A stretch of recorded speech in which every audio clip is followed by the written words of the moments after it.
from Record Power. So they're the Carbide range using the ProComfort handle.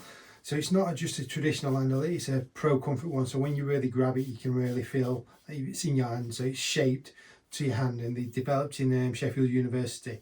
So the tools like is you can buy them individual or a free pack. I got it as a free pack. So we've got the round carbide scraper, we've got the square edge scraper, and the diamond tip one. So in this video, all we're going to be using is those three. We're going to put it on the lathe, but before we put it on the lathe, we're going to rip it down on the bandsaw. Yes, you could mount this to the lathe and turn it into a circle, but then you're getting a lot of waste wood. So these corners, what I'm going to be cutting off on the bandsaw, I can reuse again for pens.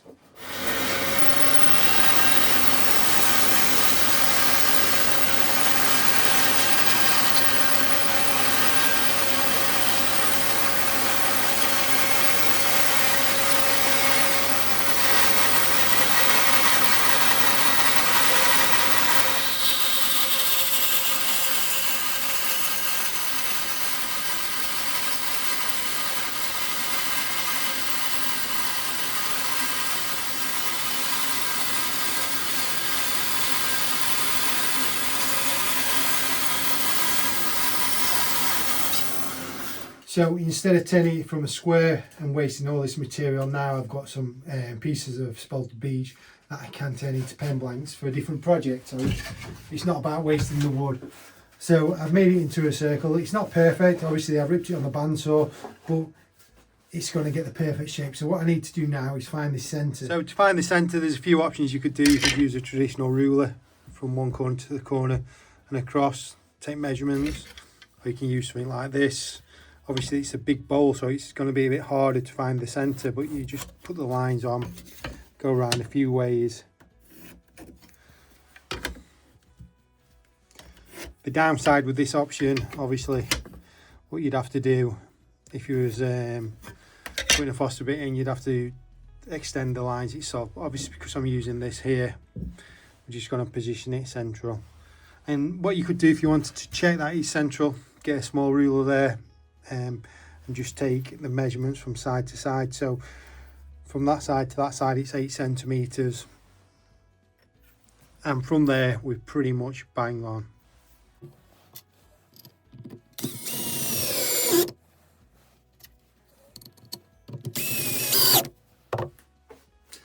So the chuck that I'm going to be using is the Record Power Victory chuck. So it's using a Versa-Lock system. So you can see there it's got the outer diameter and the inner. The nice thing about this, you can get this extra part where you can adjust the chuck itself. So you can make the diameter smaller without undoing all the face plate itself and changing it. And it's a real pain when you do have to do that. So as soon as this one came out, I purchased this just to make life a lot easier. Position the chuck on the lathe itself. And when I said about making it faster, obviously the Versa-Lock system, you can actually buy the Versa-Lock system and you can backward compatible to the SC3 and SC4 chuck. So you buy these jaws here and you can buy the smaller jaws.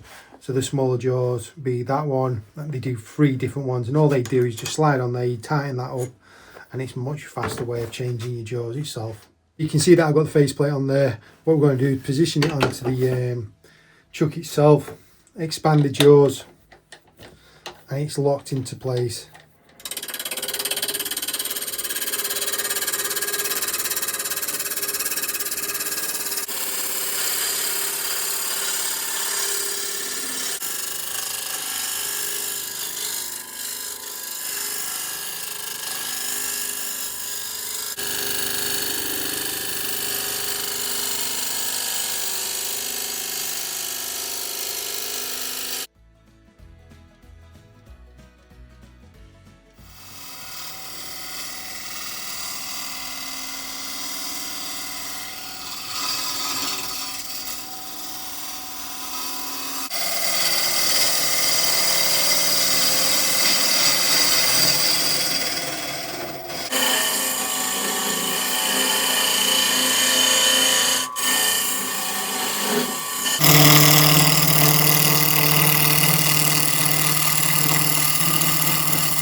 So once I've finished and spun it round and hollowed it out and got it how I need it, to finish it off, especially to get rid of this tenant and clean it up, and doing any extra sanding that I might need, I'll put it back on this here, so it's like a jaw system. I can just adjust it, and you can really grip the wood without it damaging the wood and biting into it. So it's just positioned on my other chuck. I think this is an SC4 chuck.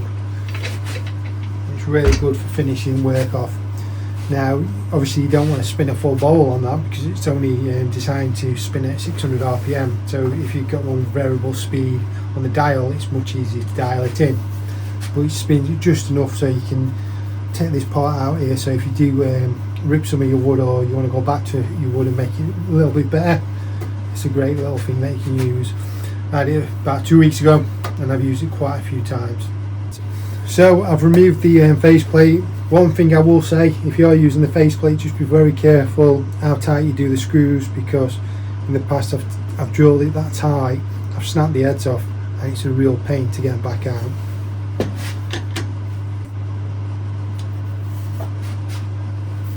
So what I'm going to do, just spin the head itself, just so I've got it in a better position so you can see that. Just re-tighten it. You can see now I've not got to lean over the bed.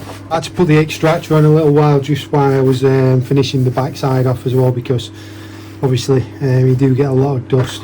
So if you can hear a noise in the background, it is just the extractor. So again, what I'm going to use is this round roughing gouge. I'm going to use it like I would use a traditional boil gouge. These are a little bit more forgiving, especially if you're new to wood turning, I think, and you don't really need to resharpen them. All you have to do is take the little Allen key off there and can spin the head round, so you've got quite a few cuts using this. So if it goes blink, you can spin it round, and when you do need to sharpen them, you just take these off and get other ones, so you'll be able to buy them in packs, the round ones, the square ones, or the diamond one. The diamond one's really good for detailing.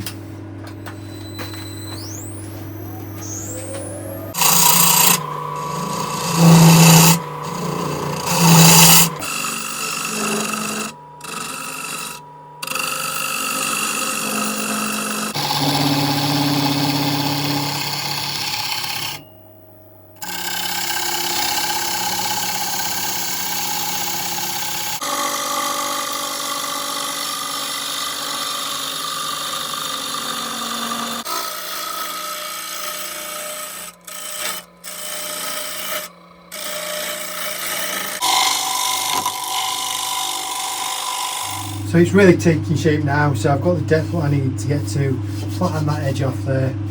Just need to do a little bit more work on the outside. So what it's got now is a scoop from the inner to the outer. So what I said before, sometimes with wood you do really have to work with the wood, so you might have a vision in mind of how you want the wood to work, but sometimes you get splits in them.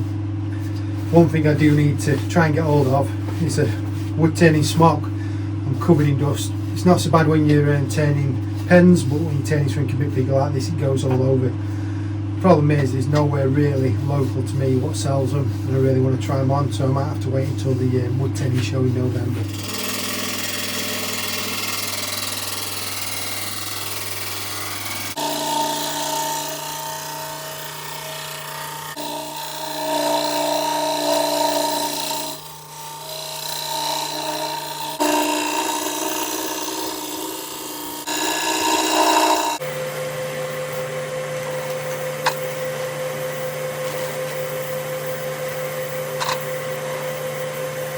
But here's some sanding sealer just before I put the canoe wax on. What I like to do is just put it on rough just before the lathe starts spinning, otherwise it just flickers all over.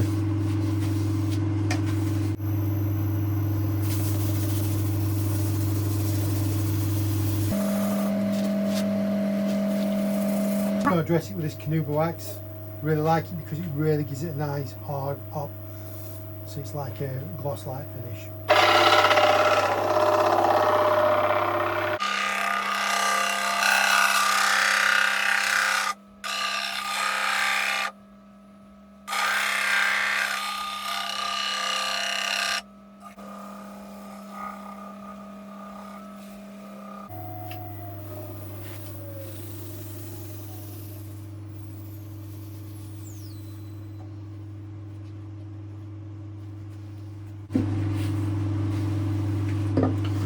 So what I've got, the remounting jaws.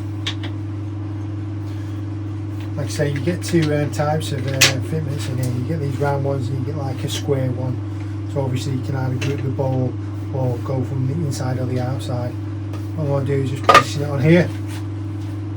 As I said, this is only really for tidying bowls up. You wouldn't want to put too much pressure on, because you can only really meant to turn 600 RPM, obviously because it's only holding on by these rubber bums itself.